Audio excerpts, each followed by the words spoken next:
Chapter 6:11 Knocking on their doors. Thank you for your appreciation. Mistress. Kuehua immediately bowed. Previously, when Niu Lirong was assigned to the main courtyard, she feared her job would be taken over. It seemed that she was overthinking it. Managing people is different from managing things. You must reward and punish clearly, use firm yet diplomatic methods, and be fair and just. I hope you can get everyone in the courtyard settled down as soon as possible. Otherwise, I'll have no choice but to get someone else to do it. Do you understand?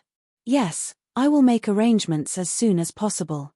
After she was done with arranging everyone, Ju Ying returned to her room. Niu Lirong brought her a cup of tea as soon as she sat down. Ju Ying raised her head and said, "In the future, if I don't ask for tea, there's no need to serve it. Just prepare a cup of water, it will do." "Yes, mistress." Niu Lirong's body stiffened momentarily before she carefully stood to the side. "You don't have to be nervous. I'm just letting you know my preference." "What were you best at when caring for your previous young miss?" Ju Ying asked. "Preparing tea and makeup." Ju Ying understood that she must have previously been the young girl's confidant. She continued to ask, "Have you learned simple ingredient theories, such as what foods go well with each other, or the identification of poisons, and so on?" "No, I have only learned what kind of constitution or season would be suitable for drinking what kind of tea." "All right, I'll leave serving tea to you in the future.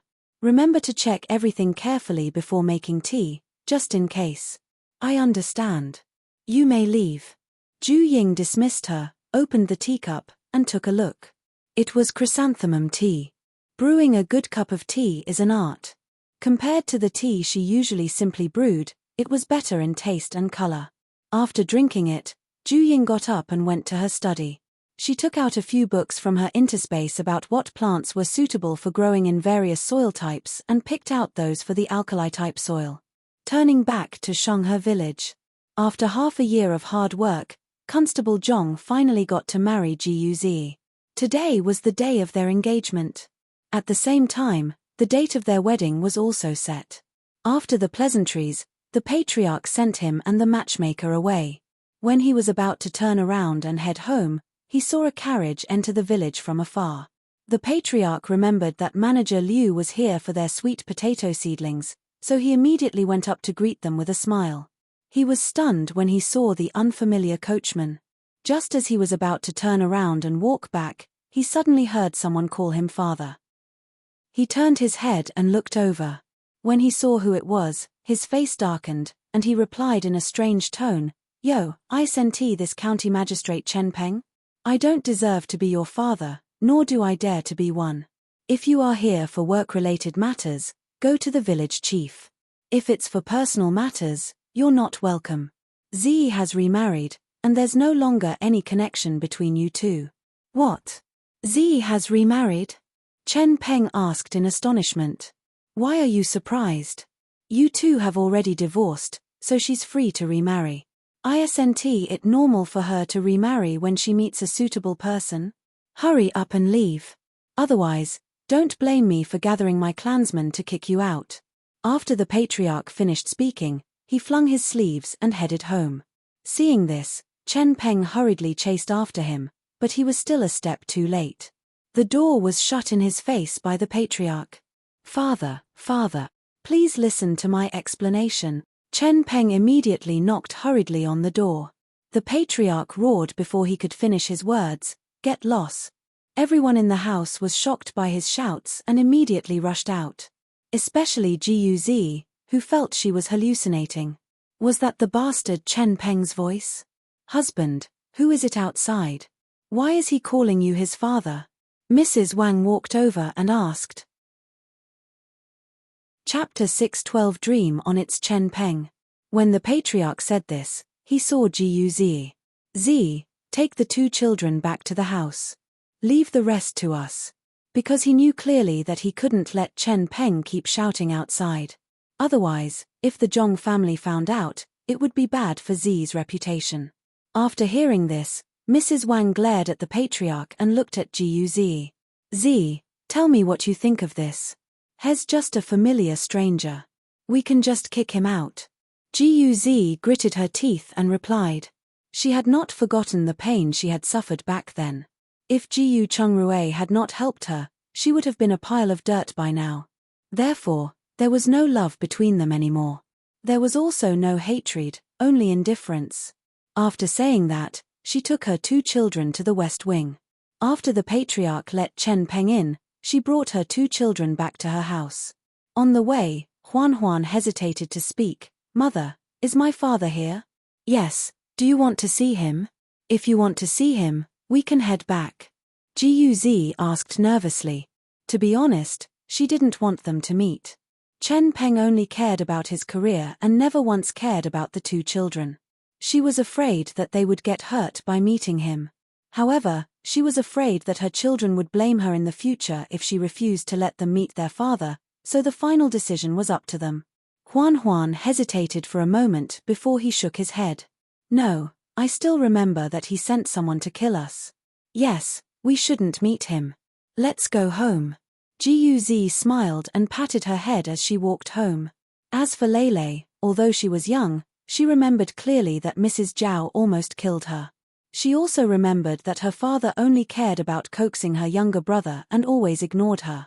Therefore, she immediately followed Guz when she heard they were returning home. Guz was relieved when she saw this. On the other end, after the patriarch let Chen Peng into the house, he did not even pour him a cup of water. Instead, he asked directly, "Speak, what is it? If you're done, leave quickly. We don't welcome you."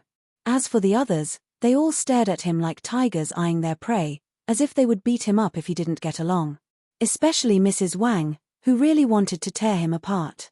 She remembered clearly what her daughter looked like when she returned that year. Later on, this bastard even sent a thug to almost ruin Guz's reputation. Chen Peng looked at his family's hostile attitude.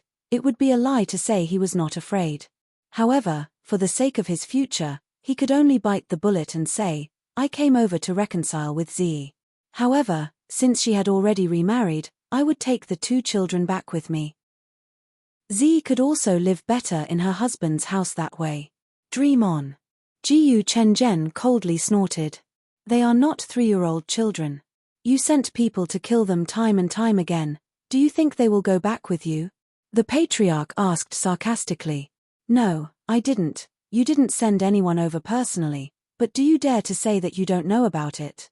After speaking, the patriarch stood up and added coldly, "Don't quibble when all you have to do to prove your innocence is to follow me to the Mother Goddess temple and swear you don't know. Do you dare to do that?"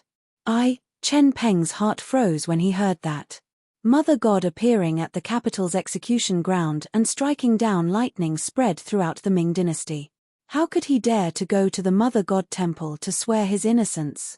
He looked at the furious Gu family and knew that it was impossible for him to have anything to do with them if he did not do something. Now that there's no hope, he just leaves without saying a word. I can't believe I was that blind back then to actually let Zi marry him. Zi is now scarred for the rest of her life. Mrs. Wang roared and started crying. Alright, it's already in the past. Zi has already walked out of her trauma, and there's no need to think about those unhappy things anymore. Go over later and ask Zi to stay at home for a while. We'll talk more after he leaves. The patriarch suggested. Yes, that bastard is cunning. We have to be on guard. After Mrs. Wang wiped her tears, she ran out. However, she did not go directly to Guz's house. Instead, she went to the foot of the mountain to buy some incense and candles. She then entered the Mother God temple and lit 3 incense sticks to pray for Guz and her 2 children's safety. Before she left, she even donated a tael of silver. Sigh, the Gu family really doesn't have a good eye for choosing a son-in-law. Every one of them is more ruthless than the other. Third aunt even lost her life. Jiu Chenzhen sighed. Chapter 614. Paying close attention. What are you talking about? Aren't the others quite decent? Look at how capable Zishang's husband, Hu Chun, is. The patriarch glared at him unhappily. Indeed, the external environment is also very important in influencing their attitude. If nothing had happened to the Jiu family, Their lives would have been glorious. We were just unfortunate that those sons-in-law were less than decent. Jiyu Chengxi added. What do you mean by just less than decent? To put it bluntly, they just despise the poor and love the rich. Go on with your day. I have to go to the fields and water the white potatoes. The patriarch dismissed everyone and went to the fields. However, he wasn't in the mood to work when he reached the fields. He sat near the fields and looked at the crops from afar. Uncle, why are you sitting here? Are you okay? Jiyu Chengxi saw him sitting in the distance and immediately ran over to ask. It's fine. I'm just old and tired. I can't compare to your youngster's energy. Why didn't you go to town today? The patriarch asked. Didn't manager Sun mention that the restaurant would be opened after the wheat harvest? So we took the opportunity to plant more chilies and cumin. I came back to see if it was time to water them. You're the only male left at home. Remember to let us know if you can't handle the workload. I know, uncle. But I've hired people to take care of it, and I'm just here to take a look. By the way, do you still have cumin seeds at home? I think they are easy to take care of. I think so, but I'm unsure how much we have. I'll ask my mom when I get back. It's fine. I'll ask her myself later. All right then. If there's no problem, I have to go down to the fields now. Go ahead. After he left, the patriarch also got up and went to work. At night, Jiyu Chengruei did not come back. Ju Ying finished her meal quickly and brought a piece of subpar bread to the front yard to feed the fish. At the same time, she spread out her divine sense to observe the situation of the newcomers in the residence. Miao Dazhi's family was well behaved. They ate, worked, and slept without any distractions. The Niu family expressed their views on their new master. Although they felt that the family's foundation was slightly thin, they were still satisfied that they could return to their original position. Chuanxiang and Dongxiang had worked in the kitchen before, so they quickly adapted to their current tasks. Although they didn't talk much, they got along very well with everyone. Qiuxiang, the most talkative and lively, was very curious about Jiyu Chengruei. She constantly asked Kuei-hua about him. However, Kuei-hua didn't usually talk much and was also tight-lipped. She only revealed shallow information and didn't say anything else. It was Xiaxiang, who did not talk much, who caught Ju Ying's attention. This was because Xiaxiang would listen incredibly intently whenever Jiyu Chengruei was mentioned. Ju Ying remembered how Xiaxiang had introduced herself before. Xiaxiang mentioned that she was a second-class servant girl who served the main wife of her previous family. She was also responsible for delivering news to the main wife. Was it in Xiaxiang's nature to pay attention to this information, or did she have other motives? Ju Ying knew she had to pay more attention to her. After talking about Jiyu Chengruei, Qiuxiang changed the topic and asked, Sister Kuei-hua, is Shizhu the mistress' personal maid? I often see the mistress bring her along everywhere. No, mistress doesn't have a personal maid. It would be more appropriate to say that Sister Shizhu is her guard. She only followed the mistress during the day and would head back to her room to sleep at night. Don't we need to keep watch at night? There's no need. Ever since I came, Mistress hasn't ordered anyone to stay guard overnight. Kuei-hua then warned them, oh right, don't go into their bedroom without mistress' permission. Mistress doesn't like strangers entering their bedroom. Chapter 615. A list of the dead mistress is so special. Maybe it has something to do with their experience, as mistress herself has always taken care of their bedroom. Kuei-hua then asked, oh, what are you two good at? I'm skilled in needlework and was previously in charge of my young miss clothes. Qiuxiang replied. I'm not particularly skilled in anything, but I do have a good memory. I was previously in charge of running errands and passing messages, Xiaxiang explained. All right. Qiuxiang will be in charge of master and mistress clothes.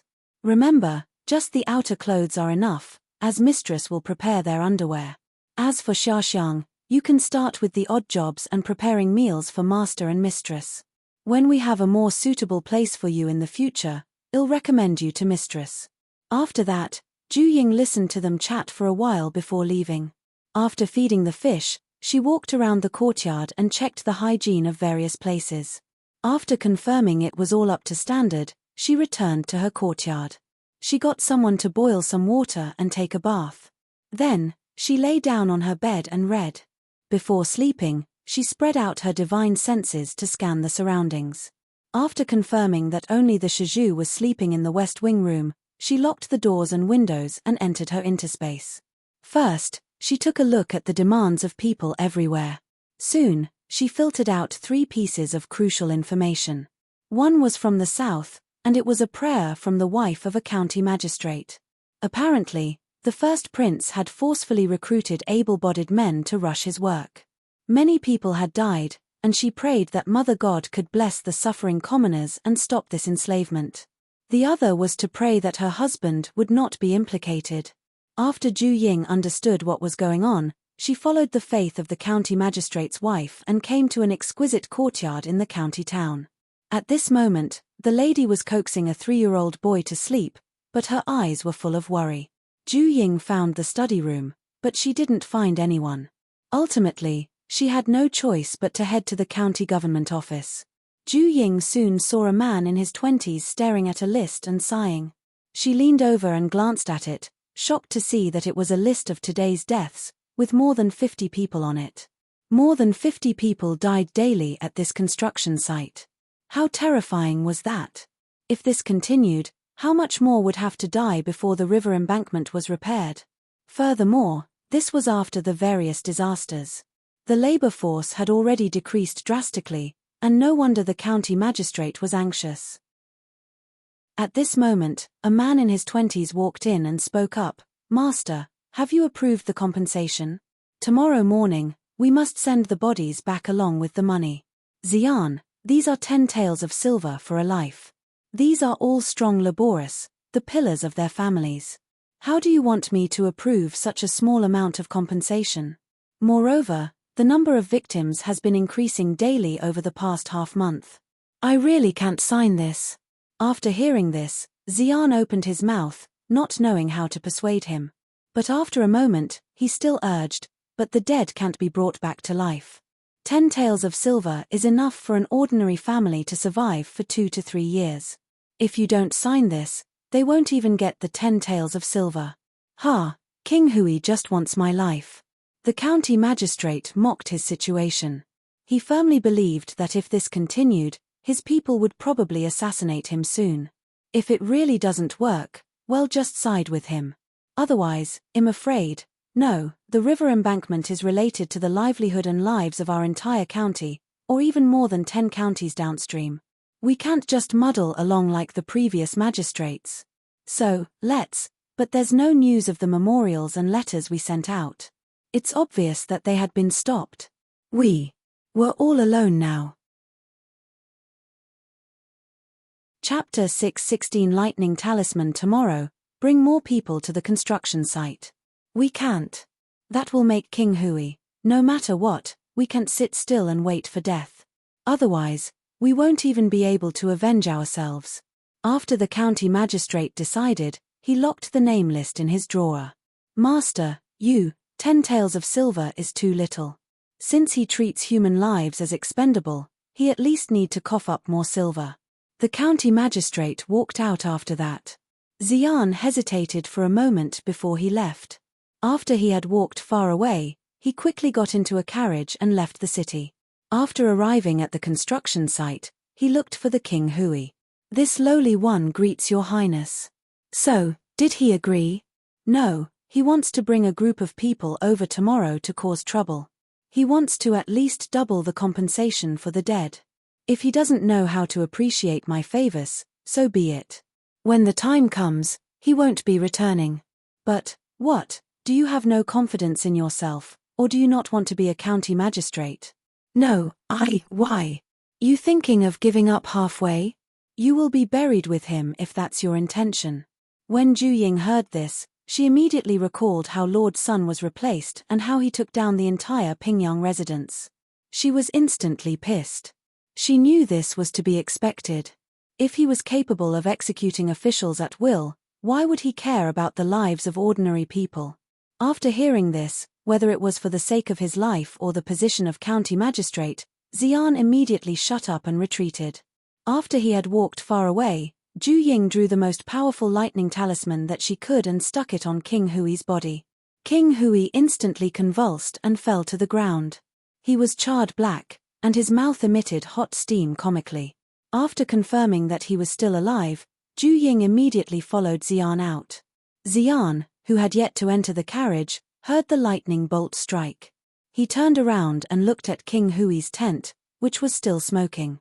His legs went limp, and he fell to the ground. When the guards around heard the commotion, they immediately rushed in. When they saw King Hui's appearance, they all trembled from fear. After confirming that King Hui was still alive, they immediately brought him into the city to find a doctor. As for Xian, after King Hui had left for emergency treatment, he immediately returned to the city and found the county magistrate to tell him about this. When the county magistrate heard this, he immediately asked happily, "Is he dead?" "I don't think so. They were in a hurry to find a doctor." Mother God's words are true. Heaven's net has long arms. It seems that even Mother God can't stand it anymore. Tomorrow morning, we can take over the job at the construction site. When the county magistrate said this, he seemed to have thought of something. He sized up Xian and asked, "Xian, you and King Hui, Master, this lowly one's family is in King Hui's hands. Didn't you say you went to visit your family? IIJ2 you dumbass. Do you know where they are locked up?" "I know. They are in his temporary courtyard. But I'm afraid that if I make a move, King Hui will kill them, so, how about this? You send someone to rescue your family members tonight and take them into hiding overnight. I'll write a letter to Master. But writing a letter to Master will take a lot of time back and forth. I think it's better to make use of the fact that King Hui was struck by lightning." "You mean to sway the people's hearts?" "Yes, the law doesn't punish the masses." "That's a good idea, but leave this to me.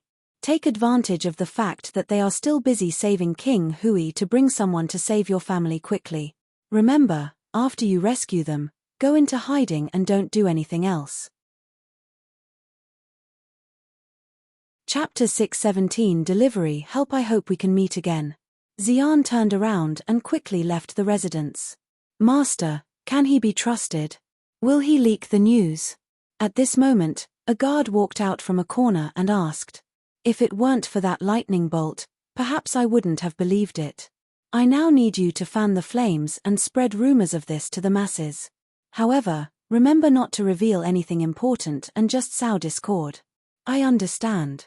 Now that chaos is brewing, I will act immediately." The guard received his order and turned to walk out. The county magistrate quickly wrote a letter and a memorial. The letter was written to King Rui, and the memorial was naturally for the emperor. Just as he was about to deliver them, Ju Ying took them away and whispered, "Don't forget your motives." After she said that, she directly sent the letter to King Rui through her interspace and threw the memorial before the emperor. The emperor was shocked when he was disturbed by the memorial appearing before him. He remembered Mother God's routine and immediately picked it up without making a sound. After reading it, he closed it with a bang and gritted his teeth. "Hui, you are really my good son.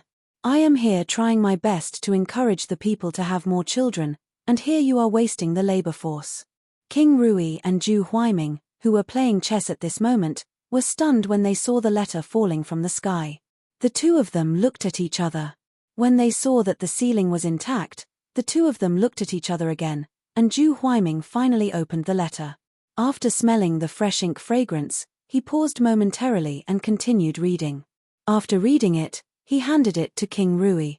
"King Hui is such a beast. Has treating human lives like nothing."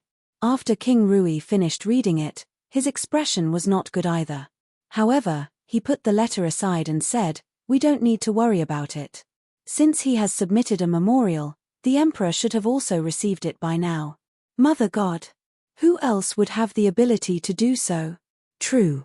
By the way, since your wife is pregnant, aren't you supposed to go back? Otherwise, it'll be troublesome if someone is plotting against your unborn child.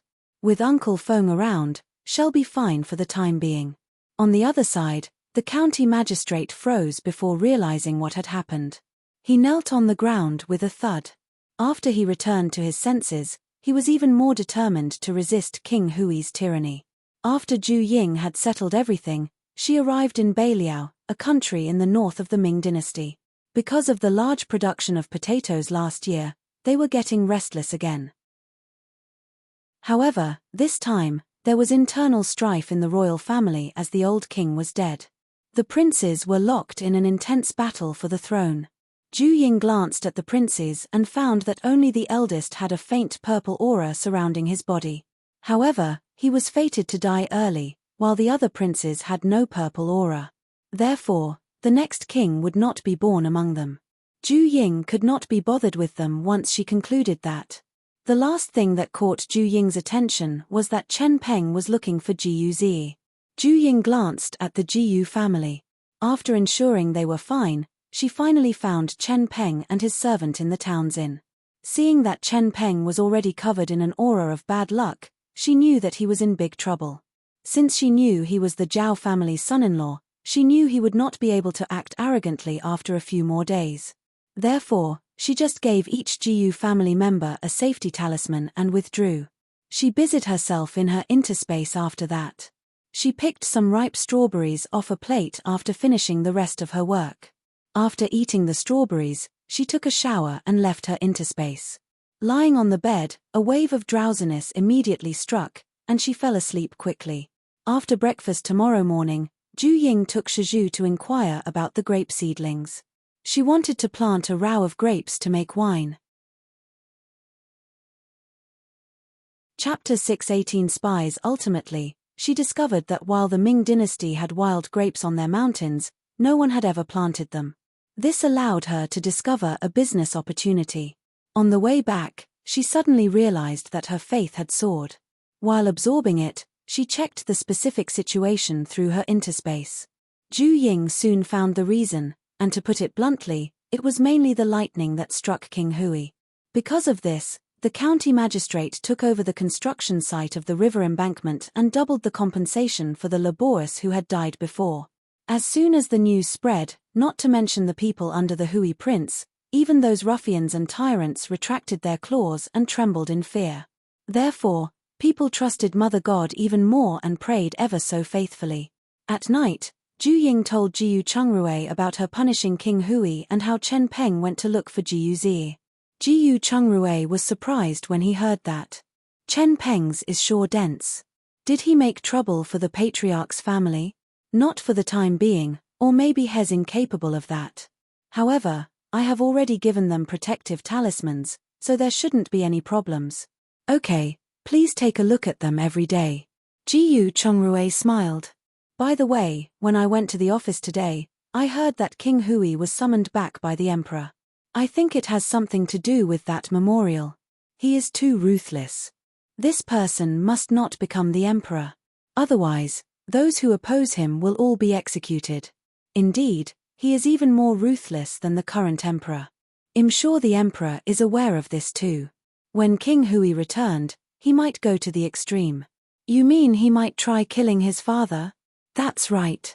The emperor has been suppressing the First Prince's faction recently. The Empress and King Prince are getting suffocated, and I'm sure this is very irritating to them. Otherwise, the Empress wouldn't have created trouble for us at the banquet last time. That's true. With the Empress' shrewdness, she wouldn't make things difficult for me in public. Oh, right.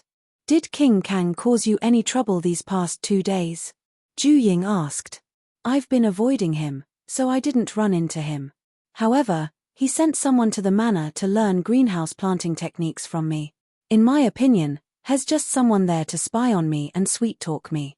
As long as we were alone, he constantly praised King Kang and how much Princess Pingyang supported him back then. He would also proclaim how filial he was to Princess Pingyang and so on. It's getting a little annoying. Just be careful these days. Don't fall into his trap or let him catch something he can use against us. Zhu Ying suddenly asked, by the way, how's Lord Zhao? He didn't cause trouble for you, right? He is now a tiger without claws.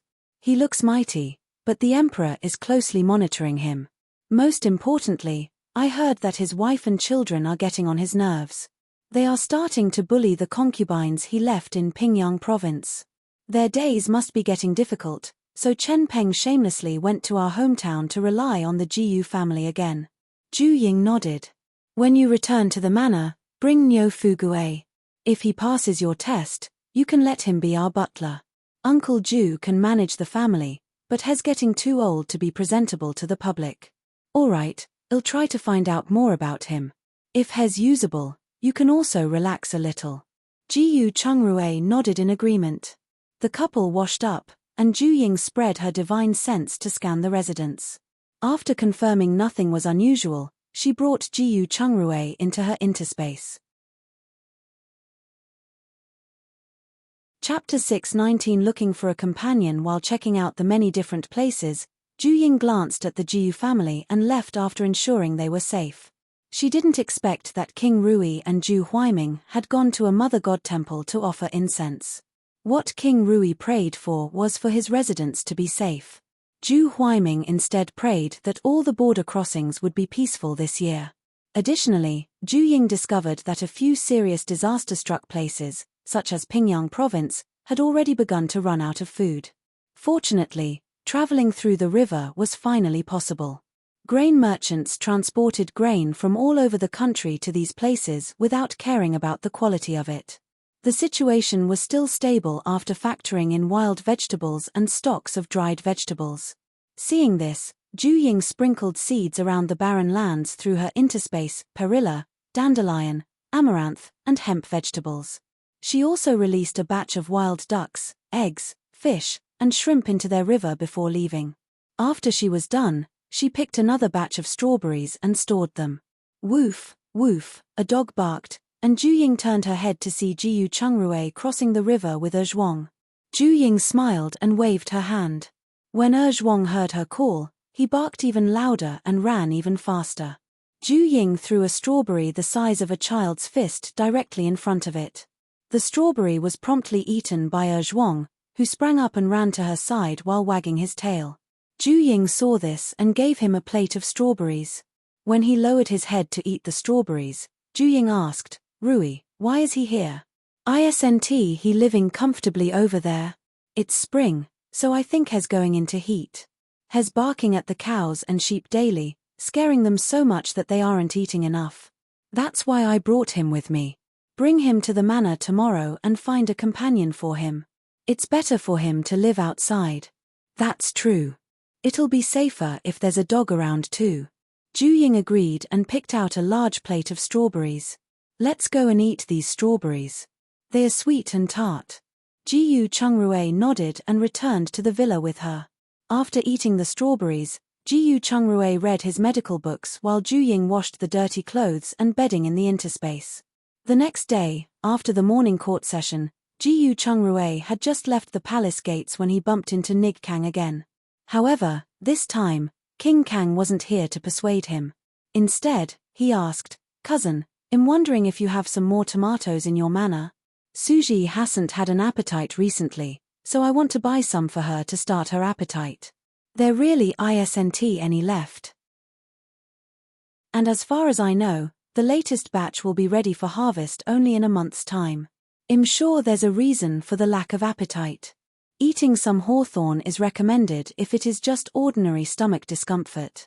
That will have the best effect of boosting her appetite and helping her digest better. If she's pregnant, she's probably just craving preserved fruits like preserved plums. Pregnant? King Kang was stunned after hearing that and quickly remembered when Ju Joying was pregnant. She had a big appetite but liked eating some strange things. Thinking of this, he was secretly happy but also knew that the later this matter spread, the better. He nodded and said, I think I'm just worrying too much. Alright, I will find a doctor to take a look. You sure have a caring relationship with your wife. I'll take my leave now. Jiyu Chungrui turned around and walked away after that. On the other end, after the Empress finished her breakfast, she checked the palace accounts. She pointed to Consort Shu's expenses and asked, Mrs. Yu, what did Consort Shu do? Why did her expenses suddenly increase so much? Chapter 620 The Reason Empress. According to this servant's knowledge, Consort Shu prepared a batch of tonics for Consort Kang, so she took 3 months of her allowance in advance. Advance allowance? When did the Prime Minister become so poor? Has anything major happened in the Prime Minister's residence recently? The Empress asked. Other than hearing that 7th young Master Su was struck by lightning, I haven't heard anything else. But 7th Su wasn't seriously injured. How could it affect the Su family's wealth? The Empress paused for a moment before continuing. Investigate this, but be careful in case it's a trap. Yes. At this point, Nanny Yu whispered, I have received reliable news that Consort Rui is really pregnant, and it's almost been 3 months. When the Empress heard this, jealousy flashed in her eyes. Her son was the eldest and the first to get married. But 5 to 6 years had passed, and neither the princess consort nor the little vixens under her were pregnant. On the contrary, the 3rd and 4th princes had children one after another. No, she couldn't let them have children earlier than her son. Especially the 3rd prince. If he were to get a son first, the emperor would most likely be biased toward him. At that time, the 3rd prince would take revenge for what happened back then, and she would be in a bad position. Thinking of this, a fierce look flashed across her eyes. Think of a way to get rid of it. Remember to be careful and not leave any evidence. Yes, I will arrange it now. Also, make arrangements for the 4th prince. Don't let them get pregnant again. Yes. Nanny Yu bowed and left. After she left, the more the Empress thought about it, the more she felt that something was wrong. Even if her daughter-in-law could not give birth, what about the other women in her son's residence? Why was there no news of pregnancy from any of them? Thinking of this, she immediately got up and summoned Imperial Physician Chen, who specialized in gynecology, to accompany her to King Hui's residence. She called the women of King Hui over and said to Imperial Physician Chen, "I'll have to trouble you to check their pulses one by one and see what the reason is. Why haven't they gotten pregnant yet?" When the women heard this, they immediately became nervous. After that, they started to discuss softly, but the Empress' gaze quickly quieted them. Yes. Imperial Physician Chen took out a pad from his medicine box. He looked at Consort Hui and asked, "Consort Hui, the order." "Let's start with me." Consort Hui Wangfei walked over and said. After saying that, she walked over and sat on the chair. She was so calm because she had found a doctor to check up on her before she got married. There was no problem with her body at all.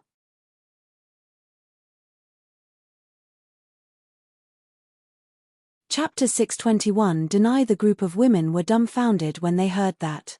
What did he mean by sterilized? Was it what they thought it meant?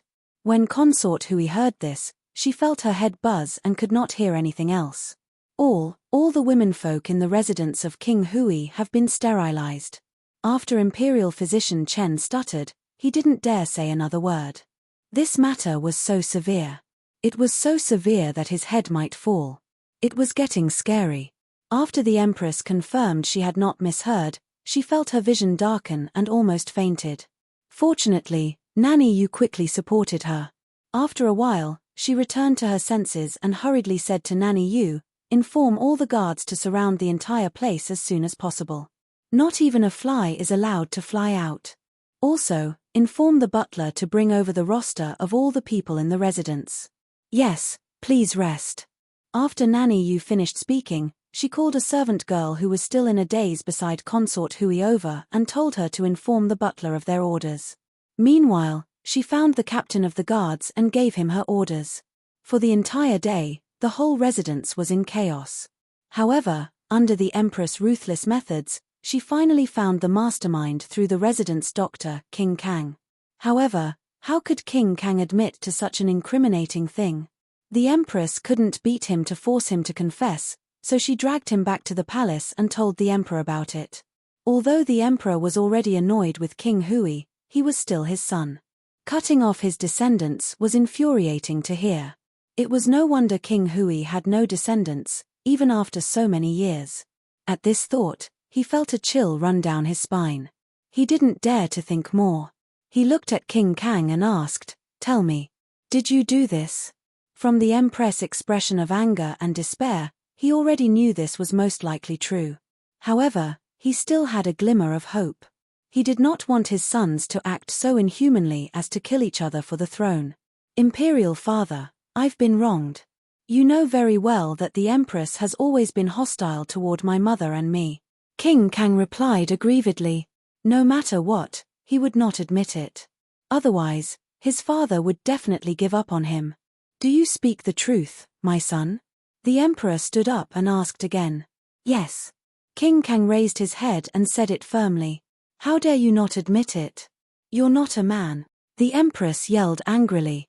Imperial mother, if you want to convict me no matter what, you have to produce some evidence to convince us.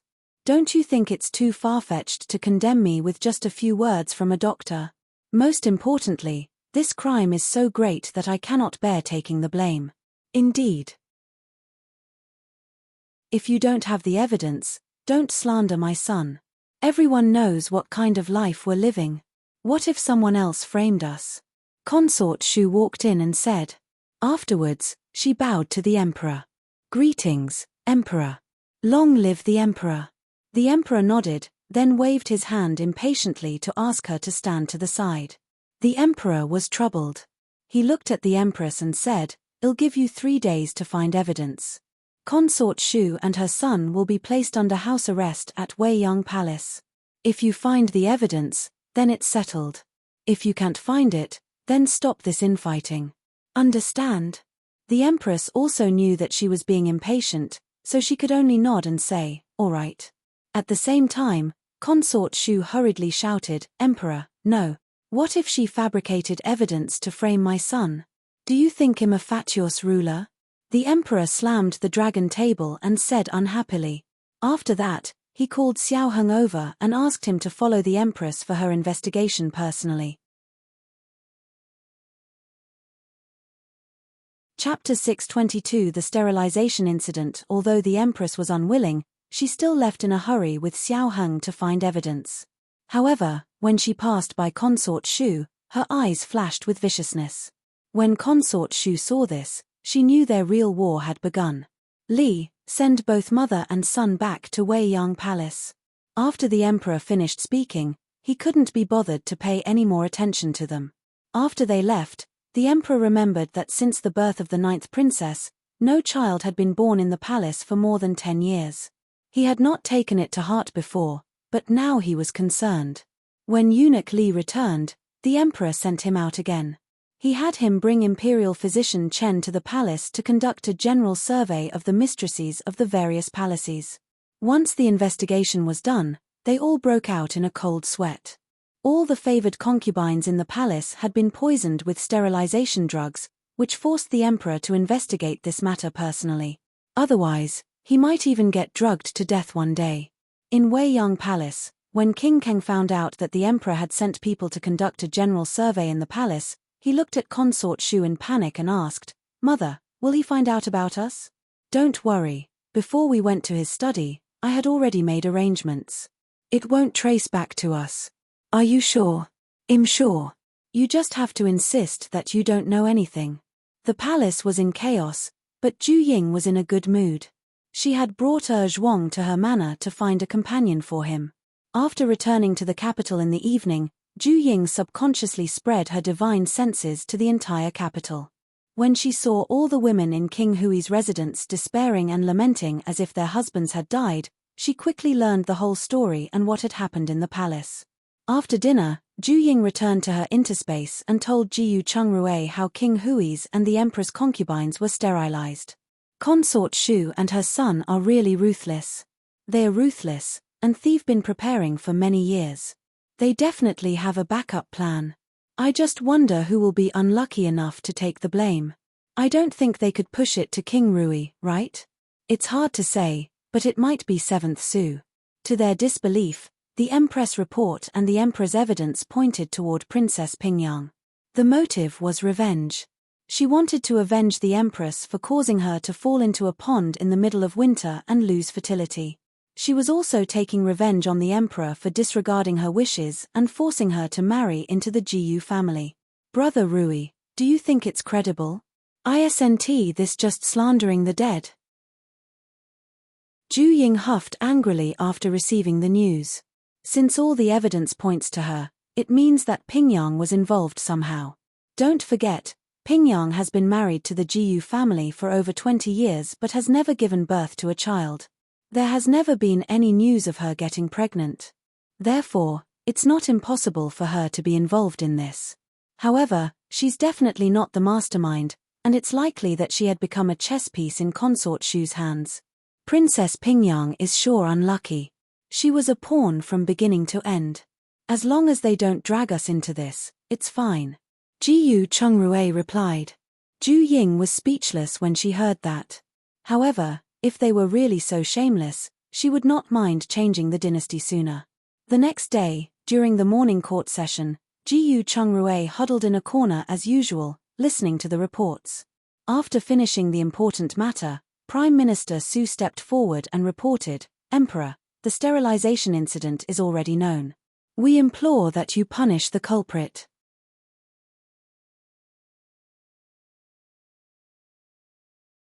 The two had no grudges against each other, so why was Prime Minister Su forcing Jiyu Chongrui to resign and return to his hometown?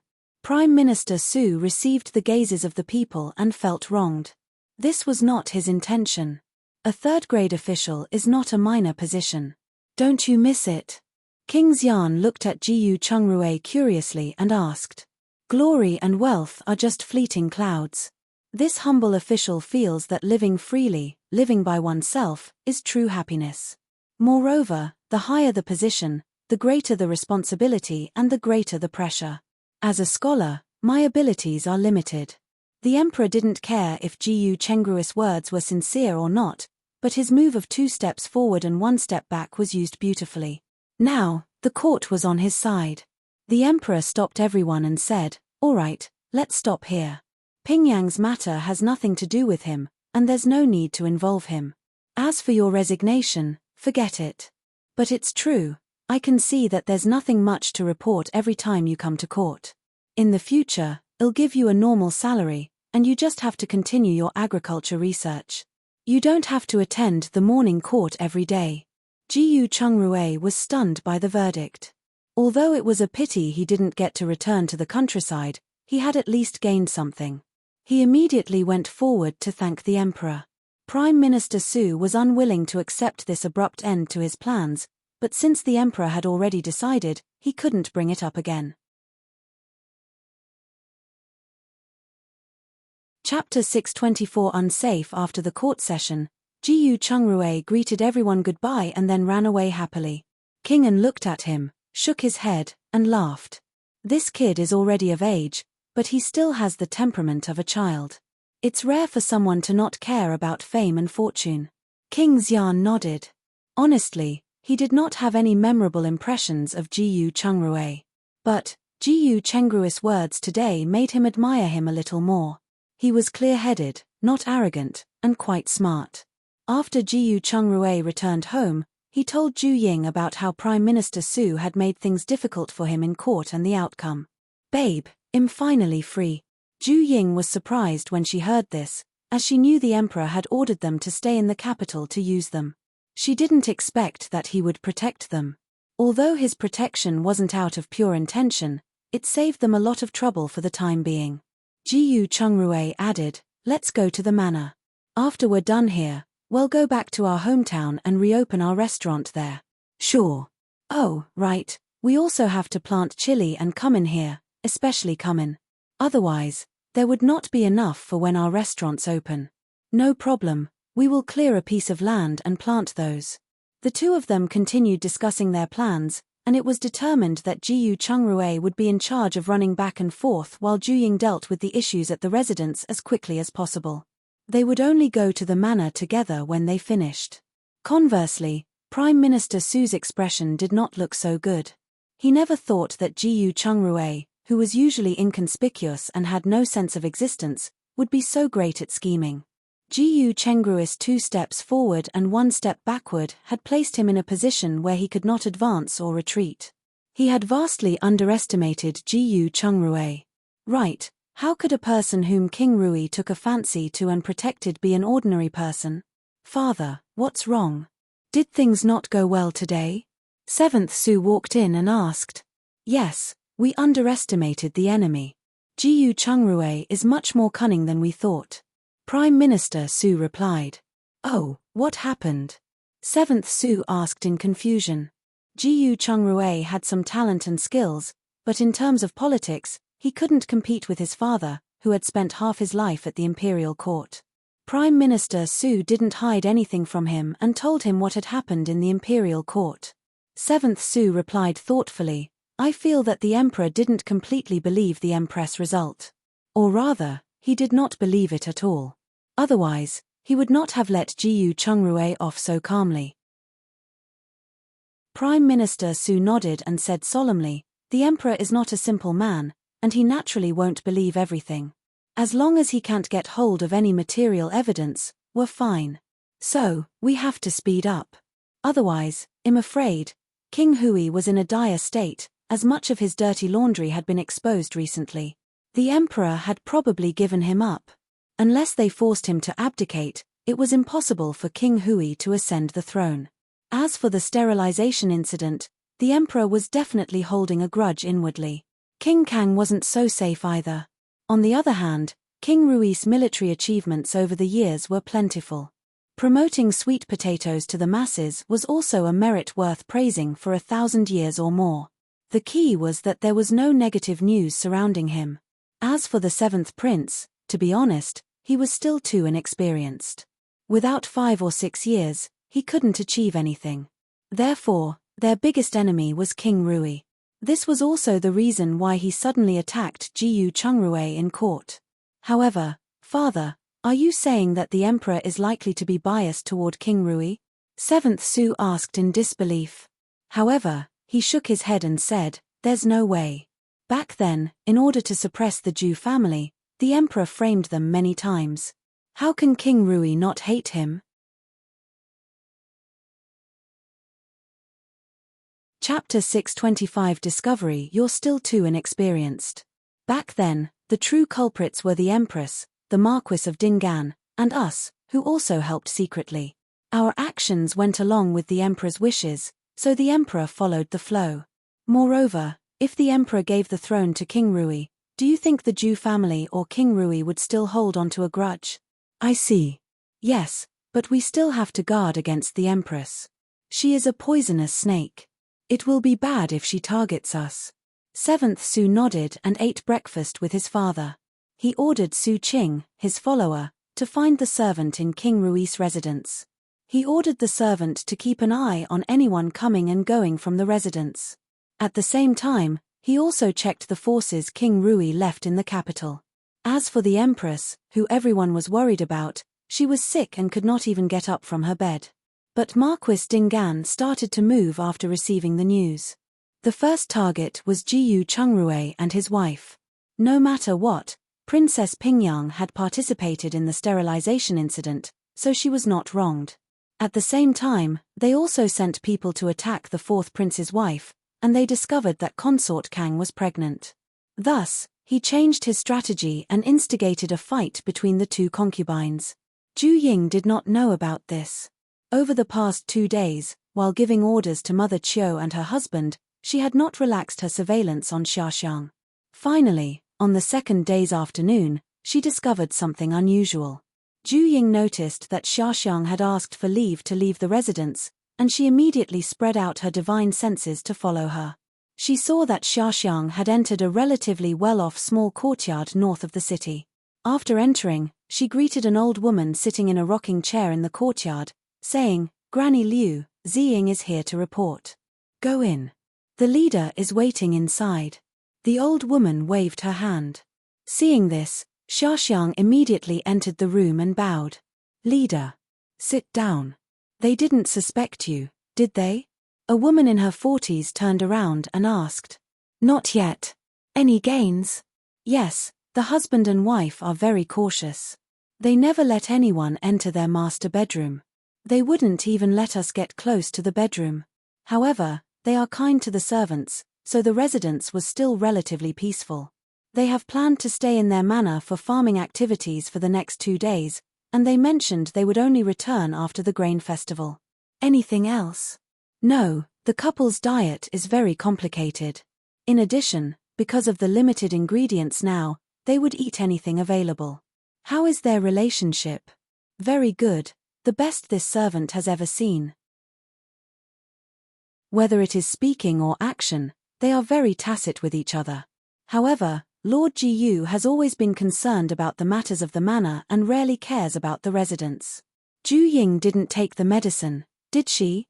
No, by the way, Ju Ying practices martial arts with a servant girl named Shizhu every morning and evening. According to my observation, she's not weak. Do you think you're a match for her? It's hard to say. I'm good at using swords, but Ju Ying excels in close combat. How confident are you if I order you to seduce Jiyu Chungrui? Xiaoxiang paused for a moment after hearing that. She recalled the few times she had met Jiyu Chungrui and remembered that he had completely ignored her. She replied reluctantly, 20% confident. The leader raised her head and looked at her in surprise. Although Xiaoxiang was not very beautiful, she was delicate and charming. Her figure was captivating, and she was overall a beauty. The leader did not expect her to reply with such low confidence in seducing Jiyu Chungrui. It seemed that the Jiyu couple's relationship was unimaginably good. Let's give it a try. If it doesn't work, you still have to become Ju Ying's confidant as soon as possible. Is there a mission? Xiaoxiang's eyes lit up as she asked. Chapter 626 Intelligence Network. Have you forgotten the rules? The leader raised her head and looked at her coldly. I'm sorry. I've crossed the line. Alright, go back. Before you complete the infiltration mission, just in case, don't come over again. Yes, I will take my leave. Xiaoxiang bowed, turned around, and left the courtyard. However, Ju Ying did not leave. Instead, she waited a while and left after confirming that the leader wasn't contacting the mastermind. The organization that Xiaoxiang belonged to was very large. Ju Ying wondered who the person behind it was. After dinner, Ju Ying looked at the small courtyard again when Jiyu Chungrui was bathing. This time, there was only the old granny guarding the door. The young woman was nowhere to be found. However, Ju Ying did not care about her whereabouts. Instead, she began a carpet search of the small courtyard. She found 2 books, a few letters, and a box of silver in a secret compartment. She took the letters and the 2 books into her interspace. After Jiyu Chungrui returned, she asked him to keep a lookout while she entered her interspace and looked at the goods. The 2 books were rosters, which recorded the name, gender, residence, and current position of their spies. There were more than 100 people in the 2 books. However, several residences belonged to the same masters, so not many people were spied on. Ju Ying went straight into her study room in the villa, scanned the 2 books, and saved them onto her computer.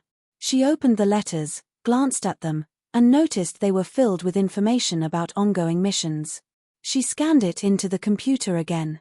After she was done, she folded them back and put them back in their original place through her interspace before leaving. Did something happen? Jiyu Chungrui asked when he saw her coming out. I guess so. I'll take a bath first. Let's talk in the interspace.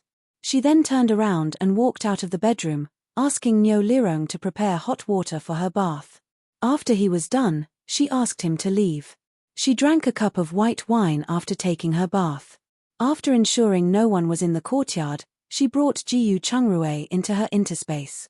Then, she told him about her discovery today. There are only 3 possibilities. King Hui, King Kang, and the Emperor. We don't know which side it is, so let's look at the content we got. With this information, we can know who it is. Jiyu Chungrui entered the study room of the villa with her. After that, they printed everything out and read it all. Jiyu Chungrui focused on the 3 recent missions. The first was to confirm if Consort Rui was pregnant, which a spy in Lord Sun's residence confirmed. The next task was to get rid of Sun Miaoqi's child. The last was to kill King Kang's daughter, but it quickly became a quest to sow discord between the main and secondary consorts. There were also different missions in the various manors, all aimed at controlling and sowing discord between the masters. After Jiyu Chungrui finished reading it, he said, "It's most likely the Empress people or the Marquis of Dingan. I didn't expect their intelligence network to be this massive. No wonder they dared to be so arrogant. Their plans are all so sinister. There's no difference between them and Consort Shu and the others. Also, this means Consort Shu and the others also had an equally large intelligence network. Otherwise, how could they contend with the Empress? Both of them are pot calling the kettle black. How could the wife of an emperor be simple?" Jiyu Chungrui turned his head and asked, "Do you think we should remind Sun Miaoke?"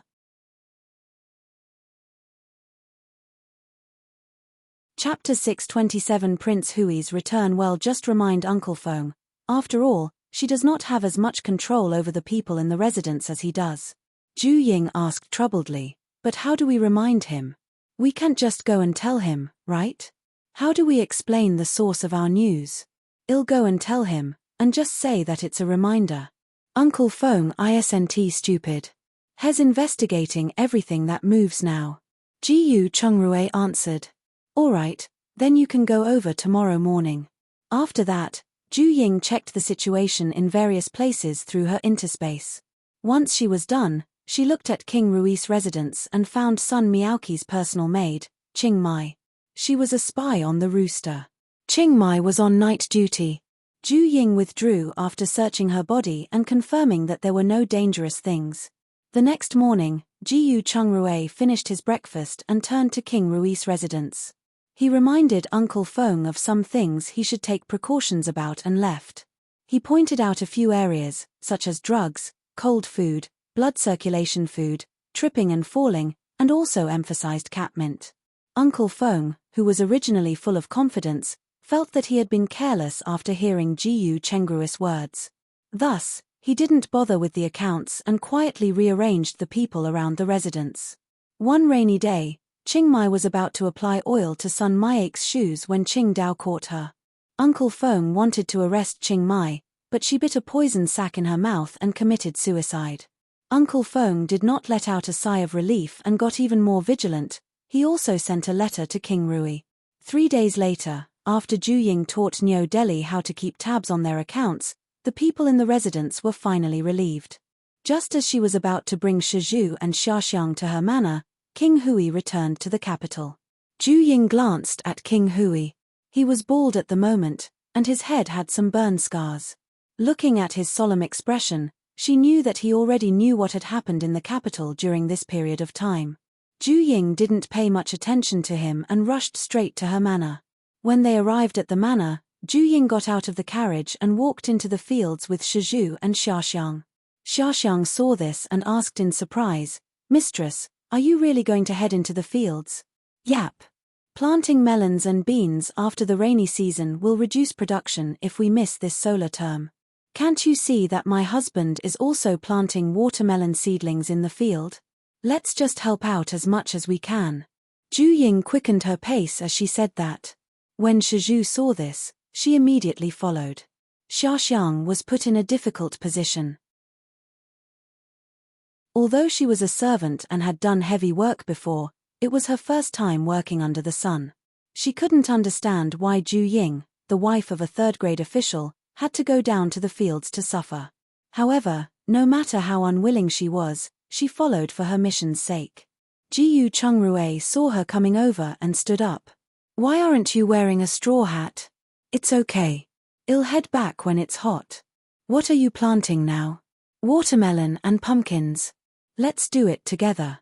After Zhu Ying finished speaking, she looked at Shizhu and Xiaoxiang and said, "If the two of you don't know how to plant them, help me bring over the watermelon seedlings." "Got it, mistress," Shizhu responded, and she went to get them. Xiaoxiang saw that some women were helping water the watermelons and felt it was quite easy. She suggested, "Mistress, I'll help you water the seedlings." "All right, do whatever you want." Zhu Ying responded and lowered her head to plant the watermelon seedlings. After Xiaoxiang walked away, Zhu Ying whispered to Jiyu Chungrui, "When we came out today, we bumped into King Hui, who had returned to the capital. I stole a glance and saw he was bald and still had some burns on his head. I wonder if he would be able to grow back his hair."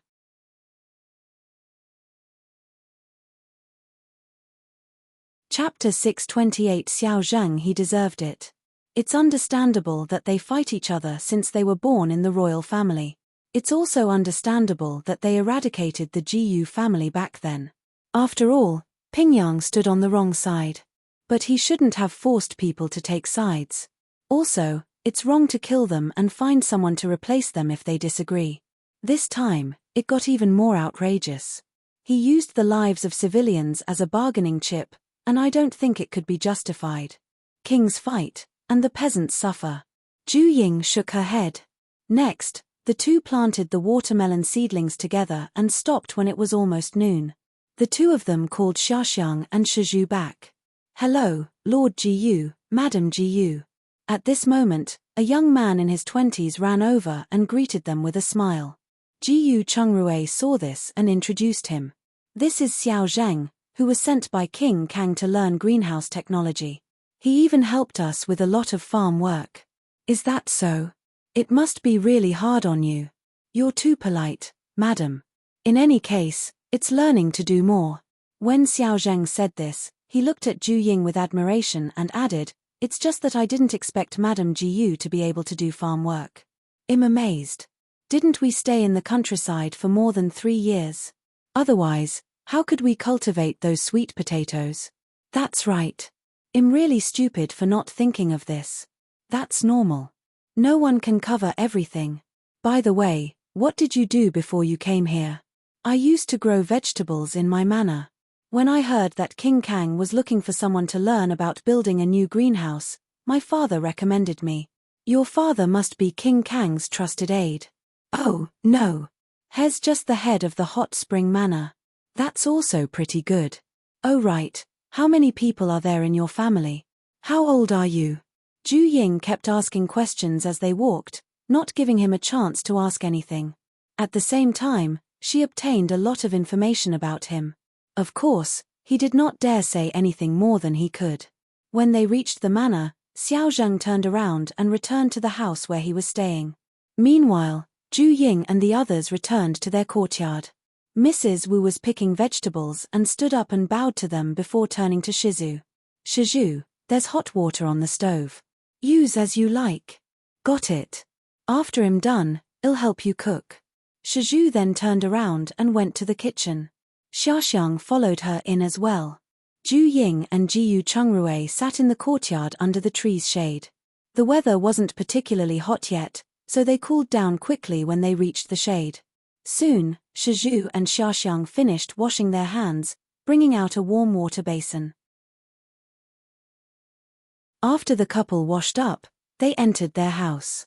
After entering the bedroom, Jiyu Chungrui sat on the chair and said, "Babe, take out a few strawberries.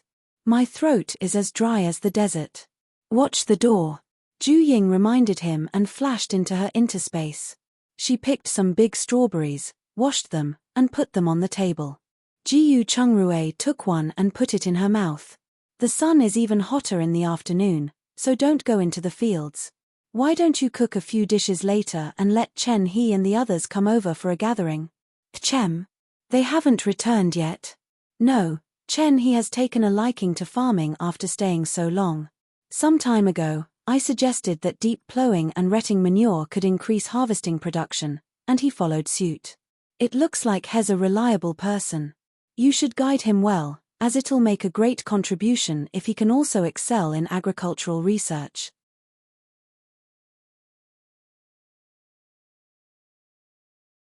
Chapter 629 Fishing. I had the same idea, so I didn't say anything when he wanted me to stay. "Oh, what do you think about matchmaking Xiao Zhang and Xiaoxiang?" Jiyu Chungrui asked. "At the very least, one of them must have the intention. Otherwise, if we force them, it would be troublesome for them to join forces to deal with us." Zhu Ying replied. "Let's wait and see. I'm really annoyed with Xiao Zhang. He's always looking for something to talk to me about, and he's like a sticky candy that I can't get rid of no matter how hard I try. Why don't you try to get him to talk and reveal more information? He doesn't have that much value, and I'm too lazy to spend that effort." When Jiyu Chungrui said this, he paused and added, "Oh right, the Liu and Yarrow family's greenhouse vegetables should be ready in half a month. They want to sell their vegetables through our connections. What do you think? Sure, it's just a matter of connecting them. Anyway, the restaurant has opened up, and we won't be selling vegetables anymore. Alright, I'll help them pull the strings. In the afternoon, after dinner, Ju-Ying asked for a fishing net with a pole from Head Fang. Then, she took Shizhu to the river to catch some fish. When they reached the riverside, Shizhu walked back and forth and said, "Mistress, there are not as many fish here as there are in the manor over there. There are a lot of people here, and there aren't many people around there. Naturally, there's more fish there." As Ju-Ying said this, she threw the fishing net to her and said, "Why don't you give it a try?" "All right." Shizhu took the fishing net and excitedly started to get to work by the river. As for Ju-Ying, she walked around the vicinity. Because there were paddy fields nearby, she soon found a lot of eels and loaches. She took a bucket and searched for the eels with her divine senses, and she soon caught half a bucket in a short while. By the time she returned, Shizhu had already caught 3 small fish the size of her palm. When she saw Ju-Ying coming over, she smiled awkwardly and said, "Mistress, I'm afraid we won't be able to eat fish for dinner tonight. The fish here are too small." "Is that so? Let me try." After Ju-Ying finished speaking, she took over the fishing net. However, she did not throw it out immediately and instead took a flour cake from her pocket and fixed it to the net with a rope. When Shizhu saw this, she said sadly, "Mistress, you're cheating. This is common sense. This isn't a pond, so how can you catch fish without bait?" Ju-Ying shook her head. After that, she ignored her and scanned the water with her divine sense. In a short while, there were fish that smelled the bait and swam over. Ju-Ying immediately caught 2 big fish and a few small fish in her fishing net. As soon as the fish entered, Ju-Ying quickly shook the net. When the fish fainted, she promptly pulled them out of the water. She did not expect one of the big fish to run away still, leaving only the silver carp, which she wasn't a fan of. However, Shizhu still exclaimed, "Wow, mistress, you're really amazing. Here, give it a try yourself." "Sure," Shizhu responded, immediately throwing the caught fish in a bucket. She picked up the net again and threw it into the river. At this time, Ju-Ying saw a black fish weighing 4 to 5 pounds swim past and used her divine senses to chase it into the net. After Shizhu felt the weight in the net, she immediately pulled it up.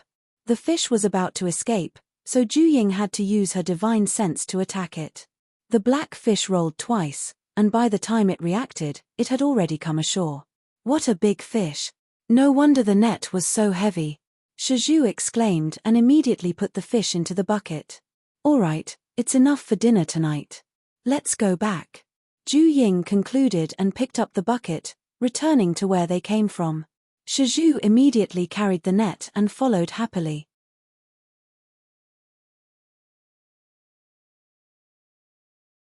Chapter 6:30 Guidance. When they returned, Mrs. Wu and Xiaoxiang had already prepared a few dishes.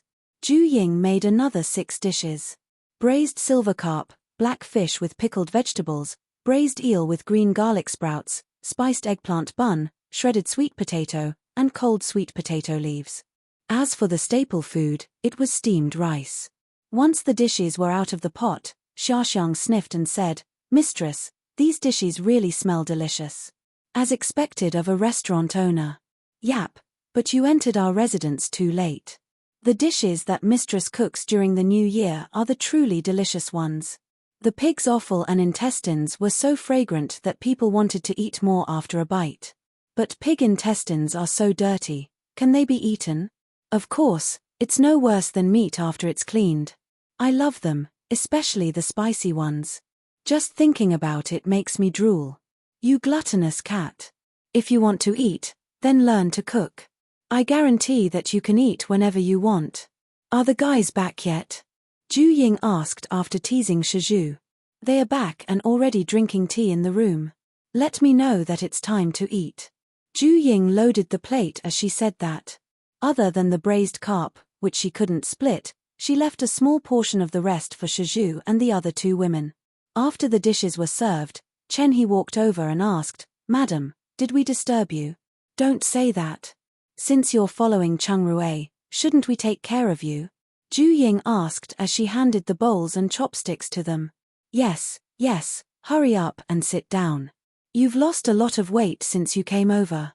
Eat as much as you can today. Jiyu Chungrui hurriedly invited them to sit down. At the same time, he poured a glass of wine for each of them. We thank you too for your hospitality. Head Fang smiled. Hurry up and start eating. Don't blame us if you fall behind, and don't eat your fill. Ju Ying urged them and picked up an eggplant bun for Jiyu Chungrui, which was difficult for him to reach. She also picked up one for herself and started eating. Seeing this, Chen He and the others naturally didn't stand on ceremony and reached their chopsticks to the fish. After the meal, Chen He and the others stayed behind to discuss farming ideas with Jiyu Chungrui. Jiyu Chungrui did not hide anything and told them the general direction of agricultural development. You mean we can breed new species through crossbreeding? Chen He's eyes lit up. Yes, the most common type is melons. One year, I planted a gourd and a loofah together and was surprised to see them strung together. The loofah produced was massively different from others and tasted extraordinarily bitter. Although it was a failed example, it also means crossbreeding might work as long as it's similar plants. For example, wolves and dogs could also be crossbred. The puppies from such a lineage would usually be full of wolf characteristics, but if they were trained from a young age, it would be much easier to tame them than wild wolves. There are also donkeys and horses. Although the mules born this way are infertile, they still have their specialties, right? This is just a general direction. We can give it a try, and maybe we can cultivate something good. Let's try. Chen He nodded thoughtfully. He quickly asked, Oh right, Lord Jiyu, can I have a few melon seedlings? I want to try crossbreeding them with the loofah seeds. Sure, but you don't necessarily have to plant all of them together.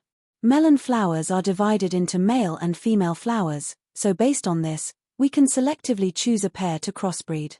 Also, I think it's best to find wild ones to crossbreed. This can improve the quality of melons.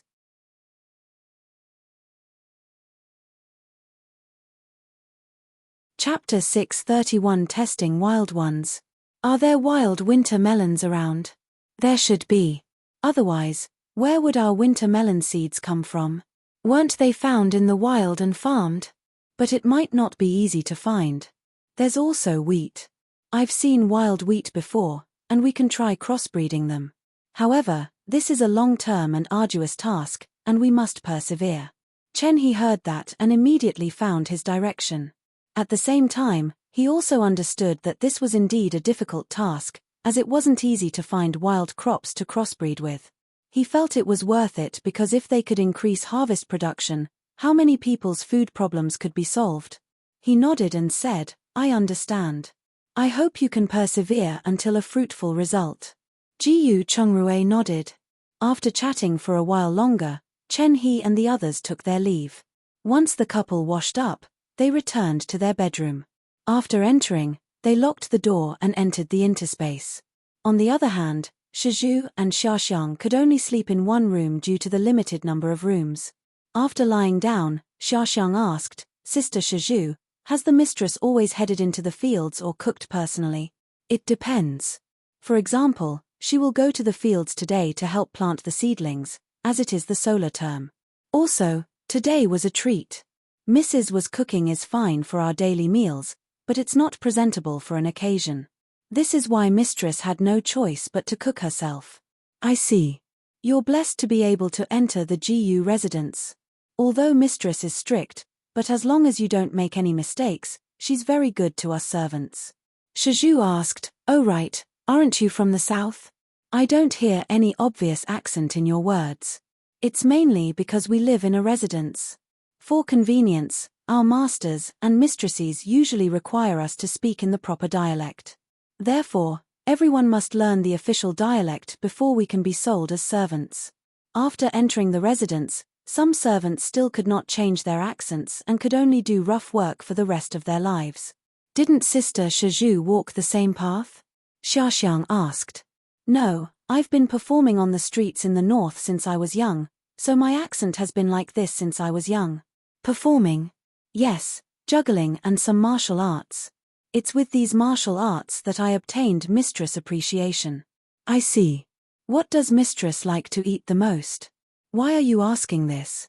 Shiju immediately became vigilant. There was nothing to hide if it was a hobby that did not matter, and she could openly tell her.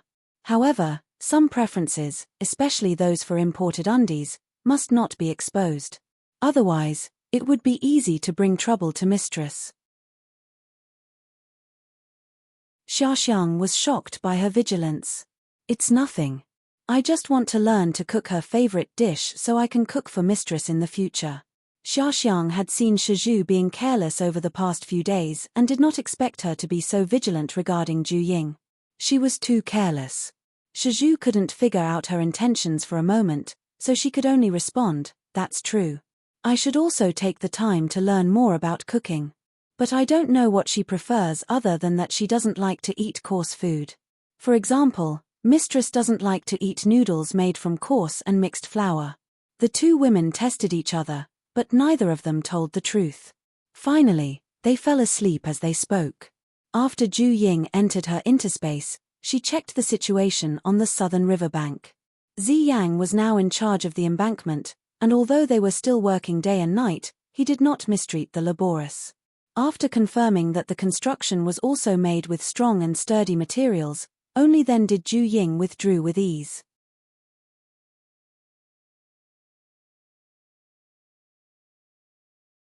Chapter 632. Ready to act. After that, Ju Ying went to King Rui's residence to check on Jiyu Wanning.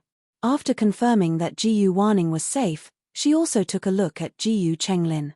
She did not expect to encounter him being ridiculed as an orphan. Jiyu Chenglin retorted, "When you laugh at me, you should think about yourself first.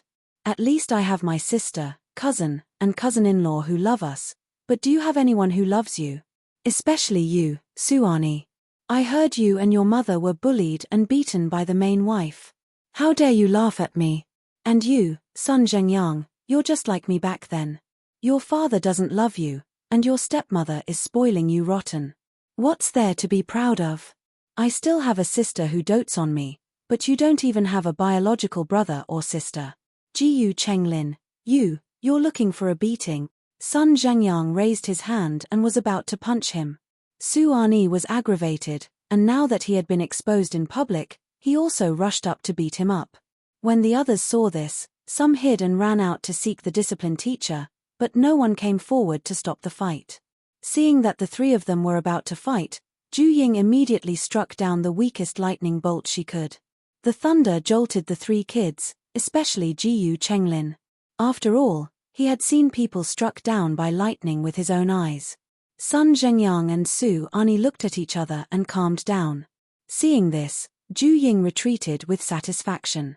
It seemed that the prestige of the mother god had been deeply rooted in the capital. She went to the palace and knew the empress had seen King Hui's appearance after being struck by lightning. It was obvious since her illness had worsened. She even arranged for 2 imperial physicians to wait outside at any time. Finally, she looked at King Hui's residence. At this moment, it was frighteningly quiet, and King Hui was getting briefed in detail about everything that had happened in the capital by a few strategists. Just as Ju Ying was about to leave, she suddenly heard King Hui say, "My 4th brother is living too happily. It seems that I was too kind to him in the past. Master, it's not a good time to make a move on King Kang. Otherwise, the emperor might completely abandon us." "Abandon us? I'm already imprisoned. Do you think he will willingly pass the throne to me?" King Hui snorted coldly. Since Lord Zhao was detained in the capital, he knew that the matter of his replacing government officials was exposed. Sure enough, it had only been a few months, and Pingyang province had already been taken down. It was only a matter of time before the emperor took back other places, so he had to act quickly. Once the strategists heard this, they looked at each other and lowered their heads. It was obvious that they agreed with what he said. "All right, you all can head back for now. Tomorrow, after I meet my uncle, we'll decide on a plan." King Hui waved his hand and chased them out. Ju Ying waited for a while more. When she saw that King Hui had started writing a letter to the Marquis of Dingan, she went forward to look. She was surprised to see him asking for a poisoned bug. She immediately understood something and quickly retreated. Jiyu Chungrui returned after finishing his work and saw her sitting outside the storeroom in a daze. He went forward to rub her hair. "What are you thinking about? If I don't know better, I would think that you're in a meditative state." Ju Ying did not hide it from him and told him about King Hui's decision to rebel. He had no other choice. If it weren't for the fact that the emperor found out about the sterilization incident and pitted the mother and son, it wouldn't be as simple as imprisonment. It's all his own doing. One can't be without a bottom line. I just did not expect that he would really kill his father for the throne's sake. Are you going to stop it? Ju Ying shook her head and said, "From my memory, I know Mother God will provide disaster relief to save the people. However, she has never participated in the change of dynasties. We helped the emperor before because we hoped he would punish the evil as soon as possible. We can't get too involved."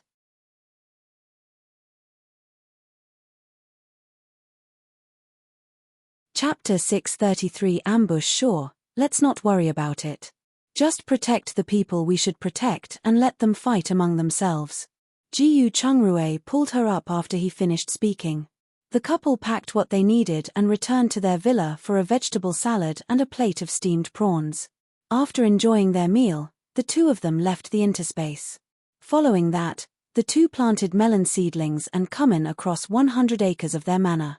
Besides checking on Jiyu Waning and Jiyu Chenglin, Ju Ying paid little attention to anything else after that. About 10 days later, Ju Ying used the name of Mother God to take out a batch of lucerne, bamboo grass, peanuts, soybeans, and all kinds of vegetable seeds suitable for growing in alkali-type soil. She also took out some apple and grape saplings. The apple seedlings were Macintosh and Honeycrisp seedlings. The grape seedlings were Cabernet Sauvignon, suitable for winemaking, and Giant Mountain and Midnight Beauty, which were more suitable for eating. They were transported to the new manor. First, they planted a row of grapes along the side of the mountain, and apple seedlings separated each type of grape. The rest were handed over to Head Fang, as there wasn't any hurry. They were in a hurry to return to the capital because they planned to return to their hometown to make arrangements while they still had time. Unexpectedly, when they passed by a forest, they were suddenly stopped by 10 masked men in black. Seeing this, Lin Yitian stopped the carriage and questioned them. "Who are you? How dare you touch an official's carriage? We're someone who wants your life." After the leader finished speaking, he slashed over with his sword. Lin Yitian drew his sword and met the attacker. Ju Ying, who had heard the commotion, knew the visitor had ill intentions. She took a crossbow from her space and handed it to Jiyu Chungrui, who was about to leave with a sword. "There is a poison arrow strung to this crossbow." Jiyu Chungrui nodded and took it out of the carriage. He happened to see someone sneaking up on Lin Yitian, so he shot at him. The attacker turned his head, instantly fell to the ground, and died. When Jiyu Chungrui saw this, he immediately raised his sword and joined the battle. He did not have to dodge when facing these people because he had learned sword techniques from Manager Liu's subordinates before. Instead, he fought head-on with them. If someone ambushed him, he would not retreat but instead shoot an arrow over, killing the ambusher instantly. The leader, who had fought to a draw with him, was deeply shocked. Didn't they say he only knew a little martial arts? How could he know the sword techniques from the battlefield imbued with killing intent? On the other end, once Jiyu Chungrui left, Ju Ying took out a crossbow and a bottle of pepper spray. She spread out her divine senses and walked out. However, before she could get out of the car, she saw someone flying over her head with a rope and kicking the carriage simultaneously. Ju Ying saw this and returned to the carriage. When she looked up, she saw a man in black walking over from the top of the carriage. When he came near, Ju Ying shot an arrow and jumped out of the carriage. That person was quick. Seeing that things were not looking good, he immediately let go and rolled to the ground. At this moment, someone quietly came to Ju Ying's side and wanted to sneak in an attack. She turned her head and smiled as she pressed down on the pepper spray. The man was caught off guard, and his eyes were hit. He screamed and hugged his head as he retreated. When Shizhu rushed over and saw this, she raised the stick in her hand and smashed it against his head. Although the man dodged it agilely, he tripped over a tree root and fell to the ground. Ju Ying saw this and shot another arrow. After a moment, he stopped breathing. The person who had rolled on the ground earlier had rushed over, but Shizhu immediately picked up a sword on the ground and rolled over to meet him. At the same time, she shouted, "Mistress, be careful."